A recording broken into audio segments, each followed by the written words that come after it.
थोड़ा सा जानना चाहेंगे कि ये वाम मार्गी दीक्षा होती क्या है। वाम मार्ग में सबसे महत्वपूर्ण है भैरव और भैरवी, स्त्री तत्व। और ये साधक जब स्त्री तत्व के संपर्क में आता है तो अपने मार्ग से उसका भटकना बहुत जल्दी हो जाता है। तो वाम मार्ग और काल भैरव दीक्षा, क्या ये इनमें क्या समानता है? जो भैरव साधना है वह भी वाम मार्ग से संपन्न कराई जाती है।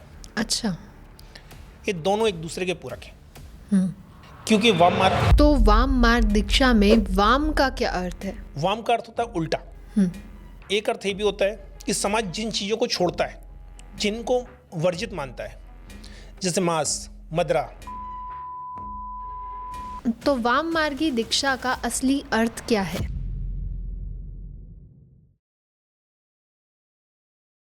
हर राह उजालों में नहीं मिलती, कुछ रास्ते अंधेरों में जन्म लेते हैं। नियमों को तोड़कर, सीमाओं के पार जाकर जब साधक अपनी भीतरी अंतर आत्मा से मिलता है, वहीं शुरू होता है वाम मार्गी दीक्षा। यह एक रहस्यमय मार्ग की शुरुआत है जहां शक्ति, भय और आत्म साक्षात्कार की शुरुआत होती है। तो आज हम बात करने वाले हैं वाम मार्गी दीक्षा की। ये होती क्या है, कैसे ये बाकी दीक्षाओं से, बाकी साधनाओं से विभिन्न है, और इसमें एक साधक कौन सी ऐसी शक्तियां हैं जो वो प्राप्त करता है और अपने आसपास अपनी सृष्टि का संचालन करता है और कई लोगों के कष्टों का निवारण करता है। तो आज हम बात करने वाले हैं वाम मार्गी दीक्षा की, जिसके बारे में समझाने आए हैं हमें योगीराज तांत्रिक श्री निखिल जी महाराज जी।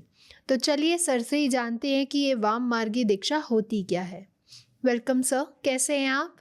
जय माता दी, जय मां कामाख्या, जय श्री महाकाल। भगवती की कृपा, बहुत अच्छा हूँ। जय माँ भगवती, जय महाकाल। तो सर, जब हम वाम मार्गी दीक्षा की बात करते हैं, ये बहुत नई चीज़ है, बहुत नया कंसेप्ट है, हमने आज तक नहीं सुना, तो हम थोड़ा सा जानना चाहेंगे कि ये वाम मार्गी दीक्षा होती क्या है। यह मार्ग कोई नया नहीं है, ये हजारों साल पहले बना हुआ मार्ग है। इस मार्ग की सबसे बड़ी विशेषता ये है कि जिसे लोग त्याग देते, जिसे लोग वर्जित मानते हैं, उसको ये अपनाता है। अच्छा। वाम अर्थात उल्टा। उल्टा हिस्सा होता है स्त्री का। जी एक पुरुष का उल्टा हिस्सा वाम स्त्री का होता है, वहां पे स्त्री का अधिकार होता है। जी। इसलिए इसे वाम मार्ग कहा गया है। इसका उल्लेख आपको बंगाल और कामाख्या तंत्र में मिलता है, वाम मार्ग। तो वाम मार्गी दीक्षा का असली अर्थ क्या है? सबसे पहले तो वाम मार्ग को समझिए। जी। वाम क्या है? उल्टा। जिन चीजों को लोग त्याग देते हैं, जिन्हें हमारे समाज में वर्जित माना गया है, जिन्हें लोगों से दूर रखा गया है, उन्हें अपनाना वाम मार्ग होता है। ओके। वाम मार्ग में मांस, मदिरा, मुद्राएं, मैथुन ये आते हैं। इनका प्रयोग करके मूलाधार से जो हमारी ऊर्जा स्थापित होती है, उसे सहस्त्राधार तक पहुंचाते हैं। अच्छा। ये ऊर्जा को जागृत करने का मार्ग है, लेकिन विपरीत तरीके से। वो कैसे? जिस प्रकार से मांस, मदिरा, मैथुन, मत्स्य, इनको समाज वर्जित मानता है, इन्हीं का प्रयोग करके हम अपनी ऊर्जाओं को जागृत करते हैं। अच्छा। और यह मार्ग अत्यंत ही कठिन है, सबके लिए नहीं होता, लेकिन यह अंधेरों से उजाले की तरफ लेके जाता है एक साधक को। अच्छा, तो अगर हम कहें कि अघोर साधना में भी कुछ ऐसा ही वर्णन किया गया है या ऐसा ही उल्लेख है, तो क्या अघोर साधना और वाम मार्गी दीक्षा अलग अलग नाम के एक ही रूप तो नहीं? वाम मार्ग में जो हमारी मुख्य शक्ति होती है वो माँ भगवती होती है। अच्छा। स्त्री तत्व को ही उसमें सबसे ज्यादा महत्वपूर्ण माना गया है। ठीक है। वाम मार्ग में हम स्त्री तत्व को ही सबसे ज्यादा महत्व देते हैं। अच्छा। जबकि अघोर में भगवान शिव के स्वरूप को मान्यता मिलती है। बिल्कुल। वाम मार्ग में हम उनका प्रयोग करते हैं जिन्हें समाज त्यागता है, जिन्हें गलत मानता है। वाम मार्ग गलत नहीं है, बस इससे डराया जाता है लोगों को। इसको पुरातन काल से गलत बोला गया है। जी। हम उन्हीं बंधनों में बंधे होते हैं जिनसे हमें छुटकारा पाना होता है। बिल्कुल। तो जहर को जहर ही काटता है। कुछ ऐसे बंधन होते हैं, कुछ ऐसी क्रियाएं होती हैं, कुछ ऐसा विधान होते हैं जिसे हम दक्षिण मार्ग पर चलकर संपूर्ण नहीं कर सकते। अच्छा। तो फिर वाम मार्ग में ही वो संपूर्ण होते हैं। ठीक है। वाम मार्ग दीक्षा का अर्थ है साधक अब उन चीजों से भागेगा नहीं, जी। अपने जीवन के अंदर उतारना शुरू करेगा और उन्हीं से अपने जो उसकी स्वयं की ऊर्जा है जो मूलाधार में है उसे सहस्त्राधार तक पहुंचाएगा और जिससे उसका पुनर्जन्म होता है, उसे अपनी चेतना का अनुभव होता है, वह शक्तियों का प्रत्यक्षीकरण कर पाता है, वह स्वयं में एक शक्ति सामर्थ्य बन पाता है। अच्छा, तो वाम मार्ग दीक्षा में वाम का क्या अर्थ है? वाम का अर्थ होता है उल्टा। हम्म। एक अर्थ ये भी होता है कि समाज जिन चीजों को छोड़ता है, जिनको वर्जित मानता है, जैसे मांस, मदिरा, मैथुन, मत्स्य, हम इनका प्रयोग करते हैं। एक प्रकार से वाम का अर्थ होता है उल्टा। और जो पुरुष का वाम भाग है वो स्त्री का होता है। इस साधना में ये जो मार्ग है इसमें स्त्री तत्व का सर्वाधिक महत्व है, इसलिए इसे वाम मार्ग कहा गया है। ओके। एक पुरुष के अंदर जो एक स्त्री तत्व रहता है उसकी अगर हम बात करें तो कहीं ना कहीं हम वाम मार्ग दीक्षा की तरफ बात कर रहे हैं, क्या ये सही है? नहीं, पुरुष अर्थात भैरव, स्त्री अर्थात भैरवी, जी। जब दोनों साथ होते हैं तब शक्ति की उत्पत्ति होती है। जी। वह इस साधना का मूल्य है। शिव और शक्ति का मिलन ही इस साधना का मूल्य है। अच्छा। लेकिन इनका जो मूल उद्देश्य है, हमारे शरीर के अंदर दो नाड़ियां होती हैं, अगला और पिघला। जब इनका घर्षण होता है तो जो हमारे वाम मार्ग में मैथुन की संज्ञा दी गई है जिसको, वो नाड़ियों के घर्षण की है। उस नाड़ियों के घर्षण से जो ऊर्जा उत्पन्न होती है, जो चेतना उत्पन्न होती है, वही साधक को संपूर्ण तत्व प्रदान करती है। अच्छा। इसलिए वाम मार्ग में मैथुन को अति महत्वपूर्ण स्थान दिया गया है। तो इस वाम मार्गी दीक्षा के बाद किसी साधक के अंदर कौन से परिवर्तन देखे गए हैं? दीक्षा के बाद साधक को भय लगता है, उसके मन के अंदर दबे हुए भय बाहर आते हैं, उसके अंदर जो कामनाएं होती हैं, जो इच्छाएं होती हैं, वो बाहर आती हैं। साधक अपने आप को बदलता हुआ महसूस करता है। अच्छा। शक्तियों का प्रत्यक्षीकरण करता है। उसके आसपास उपस्थित हर शक्ति उससे संपर्क करना चाहती है। अगर उसने पिछले जन्म में भी कोई साधना की हो तो वह भी उसके सामने आके प्रत्यक्ष होती है। अच्छा।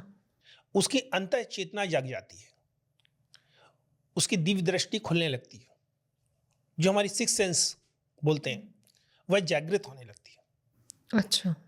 सिद्धियां अपने आप साधक को आकर्षित करती हैं और साधक को प्राप्त भी होती हैं। अच्छा। क्योंकि ये प्रकृति से उल्टा मार्ग है। सामान्य योग में, पूजन में, दक्षिण मार्ग में ऊर्जा सहस्त्राधार से मूलाधार की तरफ बढ़ती है। बिल्कुल। वाम मार्ग में हम जब स्त्री तत्व को साथ लेकर चलते हैं तो मूलाधार से सहस्त्राधार के ऊपर चलती है। अच्छा। तो इसलिए इस मार्ग को वाम मार्ग भी कहते हैं, क्योंकि जो ऊर्जा का चरण है वो ऊपर से नीचे होता है, एक स्वाभाविक सी चीज है। लेकिन जब हम वाम मार्ग से साधनाएं करते हैं, एक साधक वाम मार्ग से साधनाएं करता है, शक्ति को प्रत्यक्ष करता है, शक्ति की साधना करता है, तो जो मूलाधार है, जहां पे हमारे संपूर्ण शरीर की ऊर्जाएं एकत्र है, वहां से ऊर्जा शुरू होकर सहस्त्राधार पे आती है और उससे साधक को अत्यंत ही अद्भुत अनुभव होते हैं और उसका पूरा जीवन परिवर्तित होता है। अच्छा, तो क्या ये वाम मार्ग दीक्षा कोई भी साधक कर सकता है या उससे पहले कोई उसे तैयारी करने की जरूरत होती है? वाम मार्ग दीक्षा सबके लिए नहीं है। अच्छा। जो साधक सच में चेतना को प्राप्त करना चाहता है, जो भय पे नियंत्रण पाना चाहता है, जो सिद्धियों का प्रत्यक्षीकरण करना चाहता है, जिसे भय बिल्कुल नहीं लगता, जो गुरु वचनों के प्रति पूरी तरह ईमानदार रह सकता है, गुरु वचनों का उल्लंघन नहीं कर सकता, जो हर कार्य करने में सक्षम है, जी, जिसे किसी भी कार्य को करने में संकोच ना हो, वही साधक इस मार्ग पे आ सकता है। अच्छा, तो वाम मार्ग और काल भैरव दीक्षा, क्या ये इनमें क्या समानता है? वाम मार्ग और भैरव साधना ये एक दूसरे के पूरक है। अच्छा, कैसे? वाम मार्ग में जो भैरव साधना है वह भी वाम मार्ग से संपन्न कराई जाती है। अच्छा। ये दोनों एक दूसरे के पूरक हैं, क्योंकि वाम मार्ग शमशान से होकर निकलता है और जो इसके देवता है, जिसका मूल है, वह है भैरव। तो और भैरव की वाम शक्ति है माँ भैरवी। हम्म। तो दोनों साधनाएं एक दूसरे की पूरक है। अच्छा। जब कोई साधक वाम मार्ग से भैरव साधना करता है, वह अपने जीवन में संपूर्णता को प्राप्त करता है, वह अपनी साधना में संपूर्णता को प्राप्त करता है, अच्छा।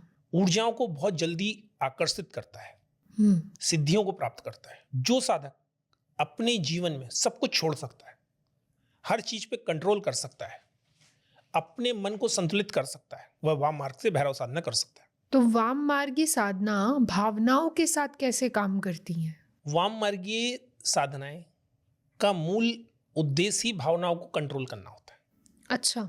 क्योंकि जिस प्रकार से पंचमकार होते हैं, जिनका वाम मार्ग में अत्यंत ही महत्वपूर्ण है, जैसे मद, मदिरा, मांस, मैथुन, मुद्राएं, इस सब एक व्यक्ति की मानसिक स्थिति से ही जुड़े हुए थे, मन से ही जुड़े हुए हैं। ये शब्दावली अलग है। जैसे मदिरा व्यक्ति का अहंकार, मांस व्यक्ति के अंदर छुपे हुए कर्म, अच्छा। मैथुन वासनाएं, मुद्रा दबा हुआ संयम। तो इन जब पंचमकारों पे एक साधक विजय प्राप्त करता है, तब वो वाम मार्ग पे चलता है। तो जब साधक इन पंचमकारों पे अपना संतुलन प्राप्त कर लेता है, अपनी भावनाओं पे संतुलन प्राप्त कर लेता है, तभी वो वाम मार्ग पे आगे बढ़ता है। सर, भावनाओं पे संतुलन धारण कर लेता है या भावनाओं को संतुलित कर देता है, इसका मतलब यह है कि भावनाओं को दबाना या फिर भावनाओं को परिवर्तन करना? भावनाओं को छोड़ना। अच्छा। हमें वही चीज हम छोड़ नहीं पाते जो हमें सबसे ज्यादा प्रिय होती है। बिल्कुल सही। तो यहाँ पे भी वही सिद्धांत लागू होता है। अच्छा। कि जो हमें सबसे ज्यादा प्रिय है, हमें वही छोड़ना है। अच्छा। जो दुनिया छोड़ती है, हमें उसे अपनाना है। वाम मार्ग में गिरावट और उन्नति दोनों बहुत तेजी से होती है, ऐसा क्यों कहा गया है? क्योंकि वाम मार्ग में एक साधक भटकता सबसे जल्दी है। अच्छा। क्योंकि वाम मार्ग में सबसे महत्वपूर्ण है भैरव और भैरवी, स्त्री तत्व। और ये साधक जब स्त्री तत्व के संपर्क में आता है, तो अपने मार्ग से उसका भटकना बहुत जल्दी हो जाता है। अच्छा। अगर आप एक साधक अपनी वासनाओं पे काबू नहीं कर पाया, अपने शरीर पे संतुलन नहीं रख पाया, अपनी मनोस्थिति पे संतुलन नहीं रख पाया, तो बहुत जल्दी इस क्षेत्र से, इस मार्ग से भटकता है। अच्छा। और यही उसके पतन का कारण बनता है। अच्छा। जबकि वाम मार्ग में स्त्री तत्व को सबसे महत्वपूर्ण माना गया है। अच्छा। क्योंकि शिव और शक्ति ये पूरी प्रकृति के मूल है। इसी मूल पे संपूर्ण वाम मार्ग आधारित है। बिल्कुल। जब हम इन दोनों तत्वों का अपने जीवन में संपूर्ण समावेश लेकर साधना क्षेत्र में आगे बढ़ते हैं, तब हमें किसी एक विशेष ऊर्जा की प्राप्ति होती है। अच्छा। लेकिन वाम मार्ग में जैसा कि कहा गया पंचमकार है जी। और इन पंचमकारों को पूरा संसार गलत मानता है, लेकिन हम वाम मार्ग से साधना करते हैं। तो वाम मार्ग है ही उल्टा। जिन्हें लोग छोड़ते हैं उन्हें हम पकड़ते हैं। वाम मार्ग का मतलब ये नहीं होता कि हम इन चीजों से दूर भागें, इनको हमें आत्मसात करना है। इनके अंदर ही हमें अपनी चेतना को खोजना है। क्योंकि हमारा शरीर ऐसा है कि हम जिन चीजों को दूर करते हैं, हमारा मन उनमें ही डूबा रहता है। वो तो है। अगर हम वेजिटेरियन हैं तो नॉन वेज की तरफ हमारा मन आकर्षित होगा। जी। अगर हम मदिरा नहीं पीते हैं तो हमें लगता है कि मदिरा पीने वाले को कैसा एक्सपीरियंस होता है। तो इसी प्रकार से जो चीजें हम छोड़ते हैं, जिनसे हम घृणा करते हैं, जिन्हें समाज गंदा मानता है, उनको ही एक साधक अपने अंदर समाहित करके अपनी साधना में आगे बढ़ता है। तब उसे शिव तत्व की प्राप्ति होती है, तब वो शक्ति तत्व का अनुभव कर पाता है। और ये अति प्राचीन है, ये जो विधि है वो अति प्राचीन है। कामाख्या तंत्र में इसका स्पष्ट उल्लेख है, बंगाली तंत्र में इसका स्पष्ट उल्लेख है, बौद्धों का तंत्र है, बौद्ध तंत्र में भी इसका स्पष्ट उल्लेख है। अच्छा। तो सर, क्या हर कोई साधक अगर करना चाहे तो वाम मार्ग की दीक्षा कर सकता है? वाम मार्ग दीक्षा जो आप बोल रहे हो, वाम मार्ग एक मार्ग है, एक पूजन पद्धति है। अच्छा। जिस प्रकार दक्षिण मार्ग है, दक्षिण मार्ग सात्विक है, हम फूल पुष्प से भगवती की आराधना करते हैं। ठीक है। लेकिन वाम मार्ग ये उल्टा है। हम्म। तो एक साधक को अगर इस मार्ग पे चलना है तो नियमों से चलना होगा। तो क्या होने चाहिए वो नियम? सबसे पहले आत्म कंट्रोल, आत्म संतुलन, हम्म। गुरु वचनों की प्रतिबद्धता, क्योंकि भटकन इसमें सबसे ज्यादा है। हम्म। जहां स्त्री तत्व की बात आती है, साधक वहीं पे सबसे ज्यादा भटकता है। और ये साधना भी स्त्रियों भी कर सकती हैं, लेकिन वहां पे भी स्त्रियों को भटकने की ज्यादा चांस होते हैं, अच्छा। क्योंकि ये संपूर्ण साधना मूलाधार से जुड़ी होती है। जो वाम मार्गी दीक्षाएं हैं, वाम मार्गी है, ये मूलाधार से, इसका मूल उद्देश्य ही होता है कि हमें अपनी ऊर्जा के ऊपर अपना कंट्रोल पाना है, हमें ऊर्जा पे संतुलन बनाना है। जो वाम मार्ग में जो मैथुन शब्द का प्रयोग किया गया है, उसका वास्तविक अर्थ है हमारे शरीर के अंदर जो अगला पिगला नाड़ियां हैं, इनके घर्षण होने से जो ऊर्जा उत्पन्न होती है उसका आनंद लेना, उसे अपनी चेतना में समाहित करना, वाम मार्ग से कुंडली जागरण करना, यह वाम मार्ग का मूल उद्देश्य है। अच्छा। और अगर कोई साधक अपने ऊपर कंट्रोल नहीं रख पाया तो वह इस मार्ग से बहुत जल्दी भटकता है। तो सर, वाम मार्गीय दीक्षा के लिए कोई ऐसा अनुभव हो, उसका कोई अनुभव हो जो आप हमारे साथ, हमारी ऑडियंस के साथ शेयर करना चाहें तो? कुछ ऐसी स्थितियां परिस्थितियां हो जाती हैं कि उनसे निपटना केवल एक वाम मार्गीय साधक के लिए ही संभव होता है। जैसे? अभी एक बच्चे को मैं साबर मंत्र सिखा रहा था, वो माँ भैरवी की 10 महाविद्याओं में से एक माँ भैरवी की उपासना कर रहे थे। अच्छा। अब माँ भैरवी का जो मूल होता है, जो शक्ति आती है, वो आती है वाम में। उसको सही प्रकार से मार्गदर्शन नहीं मिला, उसने साधना की माँ भैरवी की, और वो डायरेक्ट शक्ति उसके वाम में विराजमान हो गई। ठीक है। और उसका पूरा आधा हिस्सा लकवा मार गया, उल्टा हिस्सा, अच्छा। पैरालिसिस हो गया उसको। हमारे पास आया, भगवती की कृपा कहें, उसका प्रारब्ध कहें, वाम मार्गीय दीक्षाओं के द्वारा उसको कुछ क्रियाएं कराई गई जो उसने अपनी धर्मपत्नी के साथ संपन्न की, और आज भगवती की दया से पूर्णतः स्वस्थ है। अच्छा। तो ऐसे कौन कौन सी परेशानियां एक साधक को देखने को मिल जाती हैं, या ऐसी कौन कौन से नुकसान उन्हें देखने को मिल जाते हैं अगर वो इस साधना में कोई गलती करें तो? वाम मार्गीय साधनाओं में अगर कोई साधक गलती करता है तो सबसे पहले तो उसका पतन होता है। अच्छा। वो सामाजिक हो सकता है, आर्थिक हो सकता है, सभी प्रकार से हो सकता है। अच्छा। आध्यात्मिक तो सबसे बात की बात है, वो तो होता ही है। तो इस मार्ग पे केवल वही साधक चल सकता है जो बिल्कुल सीरियस हो, जिसे भय ना लगे, क्योंकि वाम मार्ग में कई बार शमशान साधनाएं होती हैं, अंधेरे में साधनाएं होती हैं, कुछ ऐसी गुप्त क्रियाएं जिनका मैं तो उल्लेख भी नहीं कर सकता। तो जिन्हें भय ना लगे, जो अंधकार से ना डरें, जिन्हें अपने ऊपर भरोसा हो, जिसे जीवन में कुछ अलग करने की चाह हो, वो साधना कर सकते हैं, वो वाम मार्ग को अपना सकते हैं। और ये हमारे तंत्र शास्त्र में सबसे रहस्यमय मार्ग है, जो शक्तियों को सिद्ध करने का, ऊर्जाओं को प्रबल करने का सबसे सरलतम मार्ग है। ठीक है। क्योंकि इस ब्रह्मांड में सीधी चीज हमेशा कठिन होती है और उल्टी चीज सरल होती है, लेकिन जो दिखता सरल है वही कठिन होता है। तो इस वाम मार्गी दीक्षा में गुरु का कितना बड़ा महत्व है? क्या बिना गुरु के साधना सफल नहीं? बिल्कुल भी नहीं। वाम मार्ग केवल उचित गुरु के सानिध्य में ही एक साधक को करना चाहिए, उसमें प्रवेश लेना चाहिए। अच्छा। अन्यथा बहुत भारी नुकसान हो सकता है, जिसकी भरपाई कोई भी साधक नहीं कर सकता। क्योंकि यहाँ पे पल पल आपका सामना अति उग्र शक्तियों से होगा। अच्छा। जिनका कोई काट नहीं है। 1 मिनट के अंदर जीवन और मृत्यु का निर्णय होता है वाम मार्ग में। अच्छा। तो बिना गुरु सानिध्य के इस मार्ग पे किसी भी साधक को नहीं आना चाहिए। क्या वाम मार्ग सामाजिक और धार्मिक प्रथाओं को तोड़ने की क्रिया है? बिल्कुल, जैसा मैंने आपको पहले ही बताया होगा, वाम मार्ग पूर्णतः उल्टा है, जिसे हमारा समाज स्वीकार नहीं करता, जिसे हमारी पारंपरिक प्रथाएं मान्य नहीं देती। इसमें सब कुछ विपरीत होता है। अच्छा। जहां हमारे वैदिक शास्त्रों में शिव को मूल कहा गया है, और वाम मार्ग में शक्ति को मूल कहते हैं।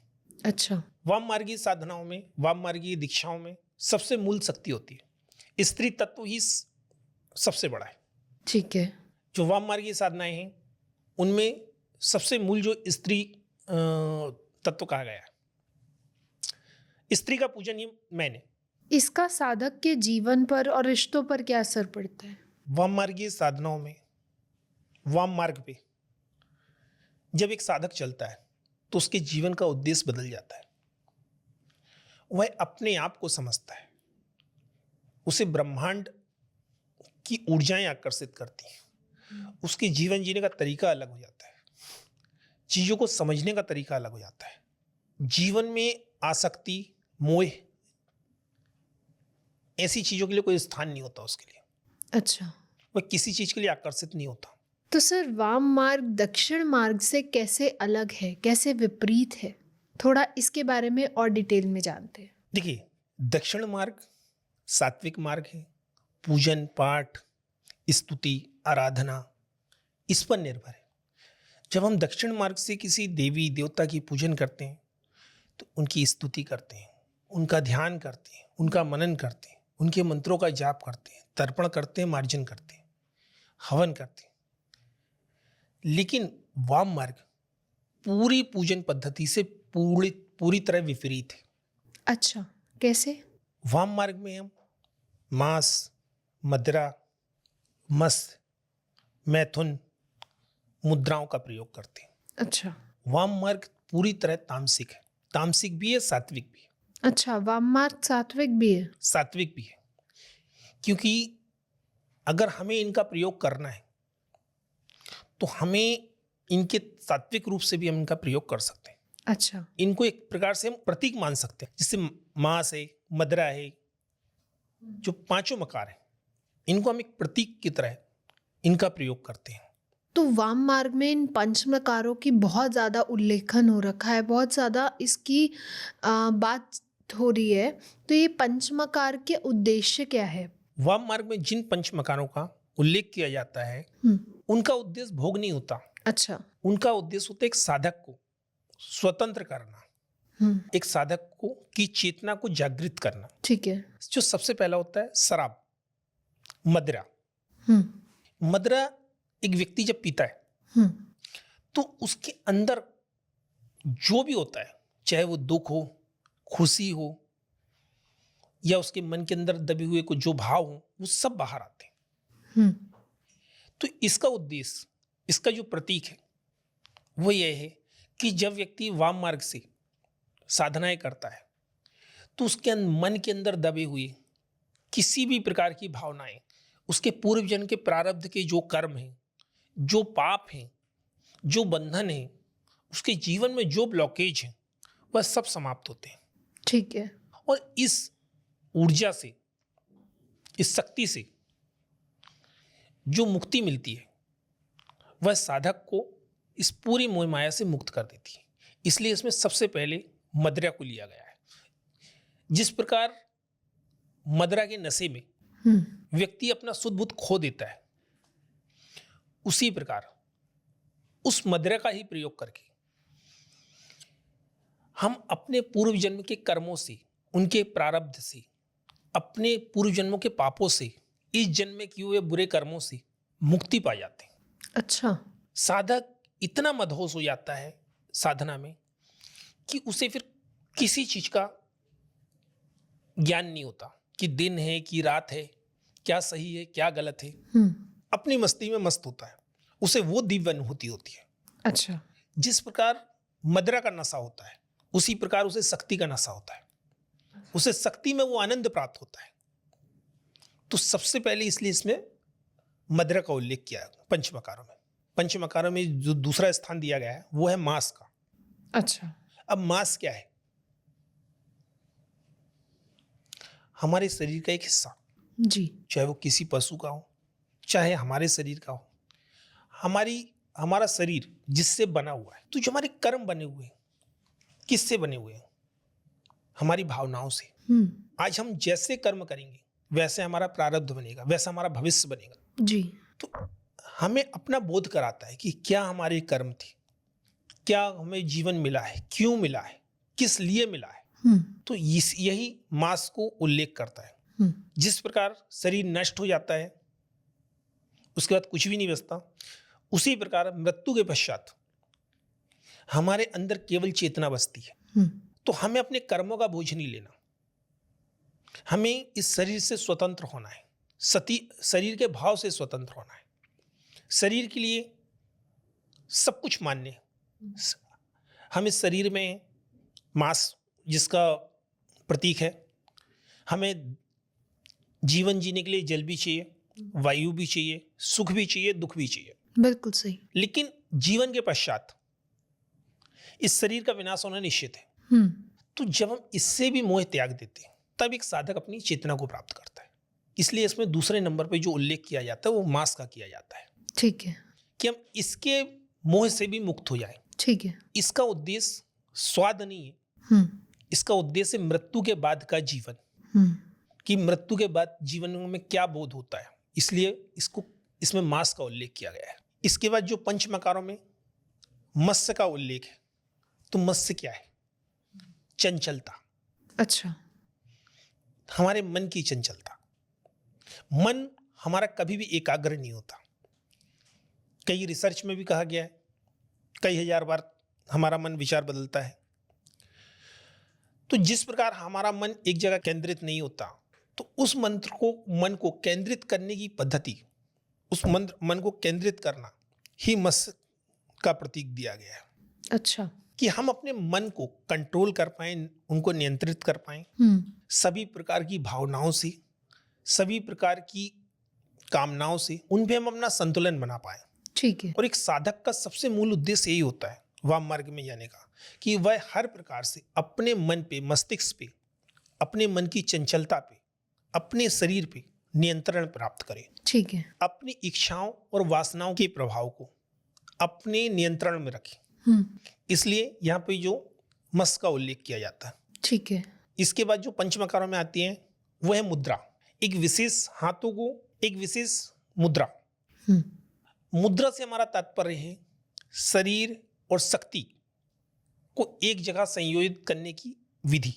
अच्छा। तो पंचमकारों में जो वाम मार्ग में मुद्राओं का अति विशिष्ट महत्व है। ठीक है। इनसे हम अपनी शरीर की ऊर्जा को केंद्रित कर सकते हैं, उन पे नियंत्रण प्राप्त कर सकते हैं। ठीक है। अपनी वासनाओं पे कंट्रोल प्राप्त कर सकते हैं। ठीक है। और जब एक साधक इन मुद्राओं में पारंगत हो जाता है तब वह वाम मार्ग पे आगे बढ़ता है। इसलिए वाम मार्ग में मुद्राओं का अति विशिष्ट महत्व है। ठीक है। पंचमकारों में सबसे अंत में आता है मैथुन। जैसा कि शब्द से ही सबको मालूम है, इस शिव और शक्ति का मिलन है। शिव और शक्ति के मिलने से जो ऊर्जा उत्पन्न होती है वही साधक को अपने साधना क्षेत्र में सर्वोच्च स्थान देती है। बिल्कुल सही। तो शिव और शक्ति दोनों हमारे शरीर के भीतर ही स्थापित है। अगला और पिगड़ा नाड़ी, इन्हें शिव और शक्ति का प्रतीक कहा गया है। जब इन दोनों में घर्षण होता है तो ऊर्जा उत्पन्न होती है और वो हमारे सहस्त्राधार में आती है। ठीक है। उस ऊर्जा से एक साधक की चेतना जागृत होती है। उस क्रिया को ही हम मैथुन कहते हैं। अच्छा। एक साधक की वासनाओं को कंट्रोल करने की विधि है। ओके। इसमें जो परम आनंद मिलता है वही साधक का सर्वोच्च फल है। तो सर वाम मार्ग को अंधकार से जोड़ा जाता है, तो आपके हिसाब से ये अंधकार पर जाने का रास्ता है या अंधकार से पार जाने का रास्ता है? वास्तविक वाम मार्ग अंधकार से पार जाने का रास्ता है। इस रास्ते पे चलकर एक सच्चा साधक अपने जीवन की संपूर्ण उपलब्धि प्राप्त कर सकता है। अच्छा। और समाज को बहुत कुछ दे सकता है। ओके। तो thank you so much sir, आज बहुत मज़ा आया। कुछ नया हमने जाना कि ये वाम मार्ग दीक्षा होती क्या है और क्या क्या शक्तियाँ उसमें हमें प्राप्त होती हैं, और ऐसे ही हम मिलते रहेंगे और नई शक्तियों के बारे में जानते रहेंगे आपसे हमारे आगे आने वाली पॉडकास्ट सीरीज़ में। और थैंक यू एवरीवन। अगर आप लोगों को भी पसंद आया हो तो do not forget to like, share, comment and subscribe the channel. And अगर आपके कोई प्रश्न है, कोई सुझाव है तो हमें दिए गए कमेंट सेक्शन पे भी बताएं। हम आगे आने वाले उन पॉडकास्ट सीरीज़ में ज़रूर उन्हें कवर करने का ट्राई करेंगे। तब तक के लिए स्टे हैप्पी, स्टे सेफ। जय माँ कामाख्या। जय माता दी, जय माँ कामाख्या, जय श्री मंगल। आदेश आदेश।